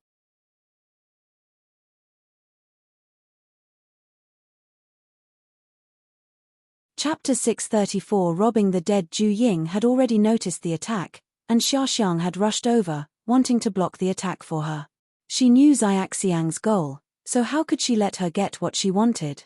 Otherwise, she would be at a loss if Xiaoxiang used this life-saving grace to threaten her. Therefore, Ju Ying deliberately turned to block Xiaoxiang's way and quickly pressed down on the pepper spray. It was not difficult for the man in black to guess from his companion's reaction that this thing hurt his eyes. He immediately closed his eyes and dodged to the side. Ju Ying took advantage of the moment he closed his eyes and shot an arrow. Another man in black was dead. Ju Ying saw this and said to Xiaoxiang, "Take his sword to protect yourself." Oh! Xiaoxiang immediately picked up the knife and formed a three-person formation with Ju Ying and Shizhu. When the attackers saw this, they did not dare to approach one by one. Instead, two of them surrounded them from the left and right.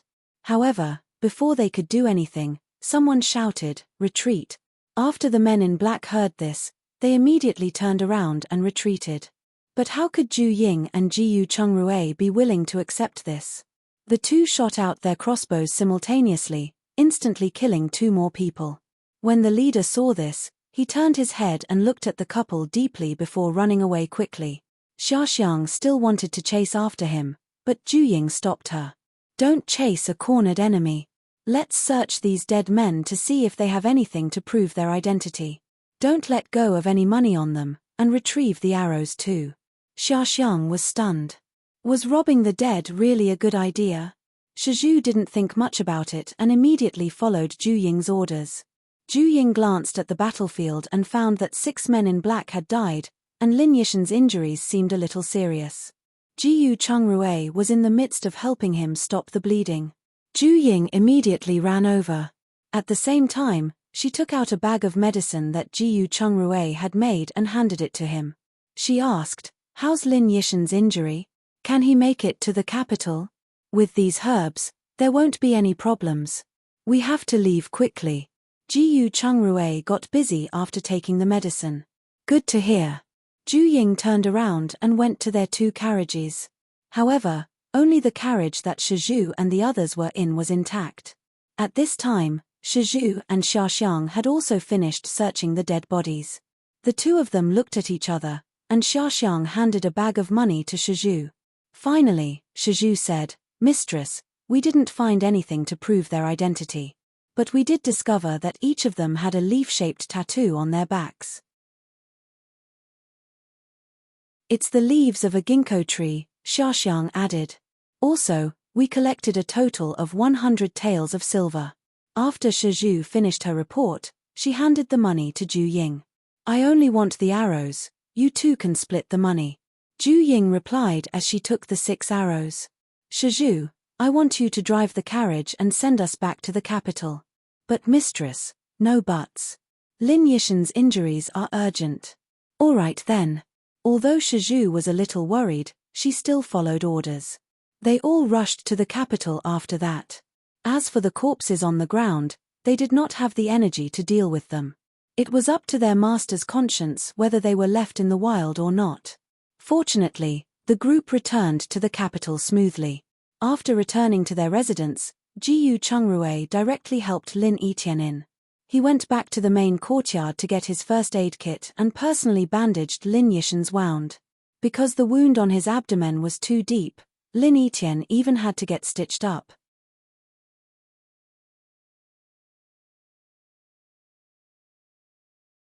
Chapter 635. Seeking answers. After treating Lin Yishan's wound, Jiyu Chungrui said to Qi Feng, "The few of you have to discuss personal arrangements. No matter when, leave one person here to guard Uncle Lin. If he has a fever, remember to come to the main courtyard to find me as soon as possible." "I understand, Master. Don't worry, and leave it to us." Do you know what a fever is? I know. It's when the head gets hot and gets dizzy. All right, I'll hand him over to you all. Ji Chungrui then carried his first aid kit back to the main courtyard. Ju Ying, who had just finished washing up, saw him coming in and asked, Rui, is Lin Etienne all right? I've saved his life, but he'll have to recuperate for a few days. If he has a fever, we'll have to do an alcohol rub to cool him down. I'll go to King Rui's residence but return soon. Ju Ying knew he was going to ask about the ginkgo leaf mark. She nodded and replied, Go, don't worry about us. I know what to do. Ji Chungrui nodded and handed the first aid kit to her. He turned around and walked out without even entering the living room. After she left, Nyo Lirong came in with a cup of tea and asked, Mistress, do you want a cup of chrysanthemum and wolfberry tea? Ju Ying nodded. She placed the first aid kit on the table and asked, Has your father told you about what has happened in the capital recently?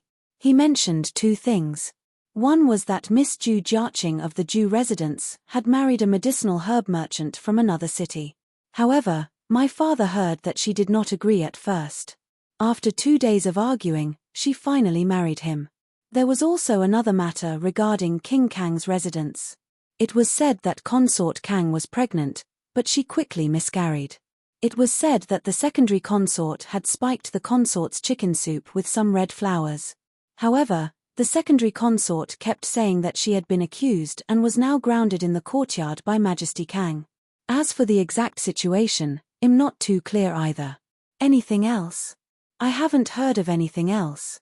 All right, you may leave. Help me pass a message to your father. Tell him to be more alert and ask around about the situation outside.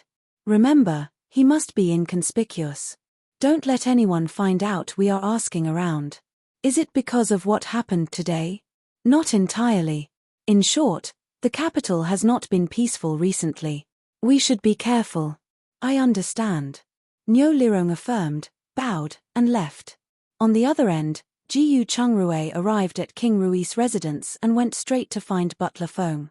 Uncle Feng was surprised when he saw him come in. He asked the servants to leave before personally pouring Ji Chungrui a cup of tea. He whispered, It's all thanks to Lord Gus' previous reminder. Otherwise, the consort would have been in danger. Uncle Feng, you're too polite. It's good that she's fine. When Ji Chungrui said this, he no longer beat around the bush. Instead, he spoke directly, Uncle Feng, I won't beat around the bush with you. I came here today to ask you something. Butler Feng saw Ji Chengrui's serious expression, so he sat down and asked worriedly, What is it? Do you know what kind of force a person with a ginkgo leaf on his left waist belongs to? Are they after you? Butler Feng narrowed his eyes. Yes, I was ambushed on the way back to the capital today. If we hadn't prepared in advance, I'm afraid we wouldn't have been able to return. Unfortunately, Lin Etienne was still seriously injured. How is he now? Butler Feng asked hurriedly. He's all right and still alive but seriously injured. He'll need at least 3 months to recover.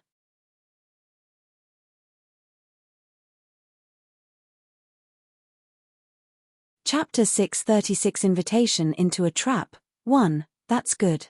The group of people you're talking about is a specialized assassin organization called Ginkgo. According to our investigation, they belonged to the Su family. They aren't just assassins, they are also responsible for collecting information from all walks of life. They can be considered pawns of the Su family. Su family, King Kang? Ji Chungrui asked in surprise. He had always thought it was the first prince or the Marquis of Dingan. He had never thought that it would be King Kang's men. Previously, he had always wanted to rope him in and even sent spies to his side. Could it be that King Kang had always wanted to confuse him and find an opportunity to kill him? Butler Feng looked at his expression and roughly guessed something. He said, Otherwise, it could be the scholars are scheming. If loyalty could be measured, the Su family's loyalty to consort Shu and her son is only 70%. Su Chongxiang, that old fox, is much more sinister than King Kang. He's attacking you now to suppress you and target the imperial residence. Ji Chungrui looked at him with a face full of admiration. Prime Minister Su wanted to use him to stir up King Rui's power in the capital, but he only knew this because Zhu Ying heard it personally. He did not expect Uncle Feng to be able to analyze this so profoundly. No wonder King Rui dared to let him manage his entire residence. I see. Let's be careful, then. I have to go back now. I'll send another team of guards to protect you. There's no need. We won't leave the capital for the time being. You'd better guard yourself. We can't fall into the trap of luring the tiger away from the mountain. If he wants to lure the tiger away from the mountain, why can't we lure him into a trap? Jiyu Chengrui's eyes lit up when he heard that. I see. Well, listen to your orders then. Let's cooperate on this. Butler Feng said with a smile. After Jiyu Chengrui returned, Butler Feng immediately sent a team of 50 guards to the Jiyu residence openly. He later informed the spy, Lang Zi, to send the news over and promised to let him and his family leave immediately. He also sent a team of spies to the streets to monitor the Su residence's every move. On the other end, Jiyu Chengrui waited for the guards to come over and split them up to patrol the residence. He led the leader into the room and asked, "Brother, does Butler Feng have any instructions?" "Lord Jiyu is too polite. You can just call me Captain Chu." "Captain Chu, oh, what is your relationship with Guard Chu?" "He's my cousin. I'm not as skilled as my cousin, so I couldn't join the Imperial Guards." After introducing himself, Guard Chu added, "By the way, Uncle Feng's orders are that we will stay here during the day and only half of us at night. The other half will quietly return to the residence. When the time comes, we will have to trouble Lord Jiyu for your cooperation. I'm afraid it won't be that simple. How about this? You guys stay here and wait for there to be movement. 9 of you will stay at night but leave all the guards' clothes behind. What do you want to do?" Prime Minister Su isn't stupid. He'll definitely investigate in advance of any operation. So I will make some dummies to fool them. I understand. However, we must do it as soon as possible, as they won't wait too long. I will. After that, Jiyu Chengrui quickly arranged for them to rest in the guest courtyard. After arranging for them to settle down, Jiyu Chengrui returned to the main courtyard. Seeing that Zhu Ying was sitting at the table reading a book, he walked over and leaned over to hug her neck. "Babe, do me a favor. Speak. Help me make some scarecrows as soon as possible, and at least 10 of them. Their arms and legs have to be able to move." Jiyu Chengrui briefly explained his plan.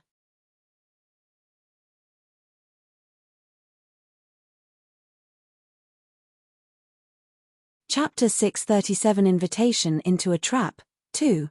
I guess you didn't watch the Battle of Red Cliff for nothing. Zhu Ying turned her head and kissed him, then asked, "How much do you need?" "Prepare a total of 50. If they break, we can replace them in time." "All right, leave this to me."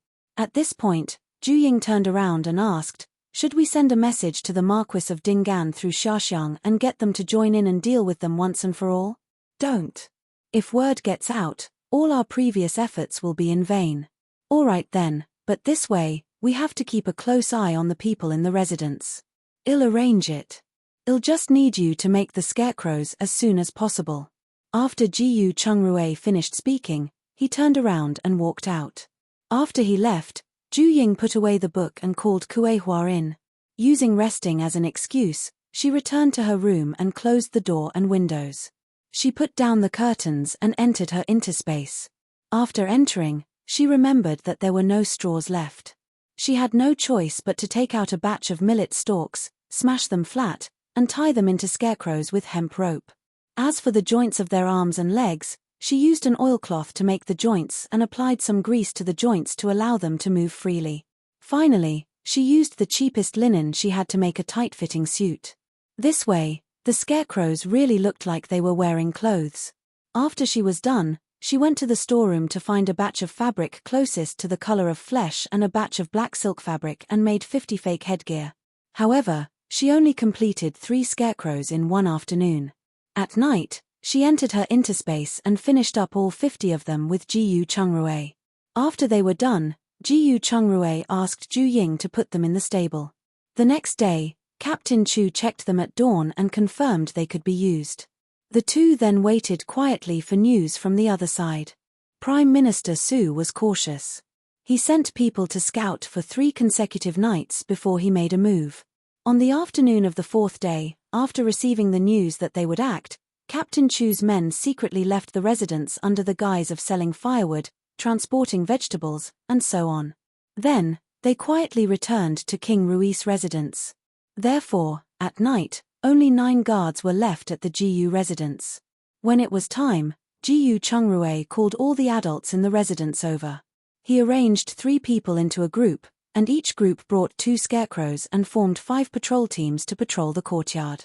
As for the other scarecrows, he placed them in the dormitory as sleeping adults. At night, someone came to check on their residence. Seeing that it was still the same as usual, he heaved a sigh of relief and left. After he left, Ju Ying informed Jiyu Chungrui, who was monitoring everything inside and outside the residence.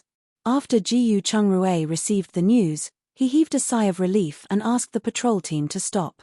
Ju Ying took out 2 large bags of chili and mustard powder and added alcohol to make them even more pungent. Jiyu Chungrui handed them to the 9 guards who stayed behind and said, "Take these things with you and use them when they retreat. Be careful." "Lord Jiyu, we understand." "Well, go over now." "Wait, I've already sent someone to keep an eye on them. You guys should only head over when there's movement over there, just in case." "Understood." About 30 minutes later, 200 people forcefully barged into King Rui's residence. Ju Ying immediately informed Jiyu Chungrui, and he took his first aid kit and rushed over with the 9 guards.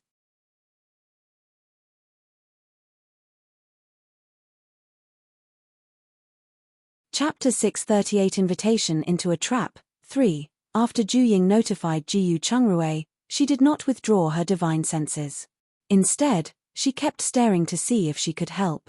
She did not expect Butler Feng to be so well prepared. Since the invaders entered the second courtyard, all kinds of traps sprung one after another, immediately causing the invaders to panic and turn into lambs waiting to be slaughtered. Of course, the invaders weren't stupid and immediately reacted. They had fallen into an ambush, and the leader quickly led his men and began to retreat.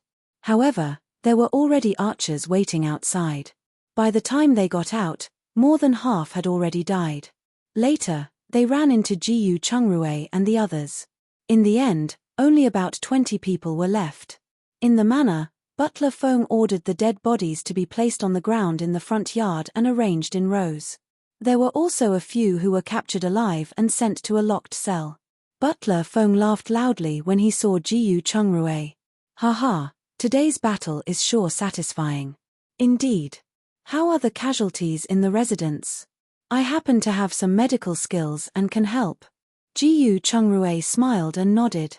"Let's hurry up. There are quite a few injuries. As for those who died, they are still." Before he could finish, Guard Chu walked over and reported, "Uncle Feng, 6 people are seriously injured, and 3 have died. Acceptable losses. Find out their family's situation and address, and we'll talk about the specific compensation later." Butler Feng sighed. He turned to Jiyu Chungrui and said, "Let's hurry up and treat the seriously injured." Jiyu Chungrui nodded and followed him to the backyard. On the other end, the 20 or so people who had escaped passed through the north gate and escaped the city. Then, they headed straight for a manor. 7th Su, waiting inside, was stunned when he saw their sorry state. He quickly looked behind them. When he saw that there was no one else, he immediately had a bad feeling. He immediately went forward, grabbed the collar of the team leader, and questioned, "What's going on? Why are there only a few of you left? Where are the others?" The information given to us was wrong. We were ambushed, so, what? Ambush? Yes, after we entered, the place was mostly empty. We didn't pay much attention and just rushed into the backyard. But, after entering the second courtyard, traps sprung one after another. When we retreated, there was even a volley of arrows. Leaving the place, we met another group of people with spicy and choking powder in their hands. We couldn't open our eyes at all, so, the leader paused momentarily and added, "Oh right, the younger Chu, who was supposed to be guarding the GU residence, had returned to the residence. Leng Zi, that bastard betrayed me. We lost nearly 200 men. I will tear him into pieces. After Su Seventh finished speaking, he immediately sent someone to look for Leng Zi's family. However, the building was already empty when his men arrived. Even the people they had left behind to monitor them had been poisoned to death. After Seventh Su received the news, he was so angry that he smashed the small teapot in his hand. Go, send someone to capture him. Even if you must chase him to the ends of the earth, get him before me. Remember to check on King Rui, Ju Huaiming, and Consort Rui's manor. They definitely can't have gone far. However, he was destined to be disappointed this time. Butler Feng had already thought of this, so he arranged for Leng Zi's family to stay in the imperial villa through his connections. After that, he sent their family directly to Dongyang province, a village near the military camp. Of course, this was a story for the future. The next day, Sun Miaoke and Butler Feng went straight to the palace to complain. The emperor was so furious that he almost fainted. He had just heard about the eldest prince's womenfolk being sterilized, and he didn't expect someone to invade the third prince's residence. Was someone trying to exterminate their family?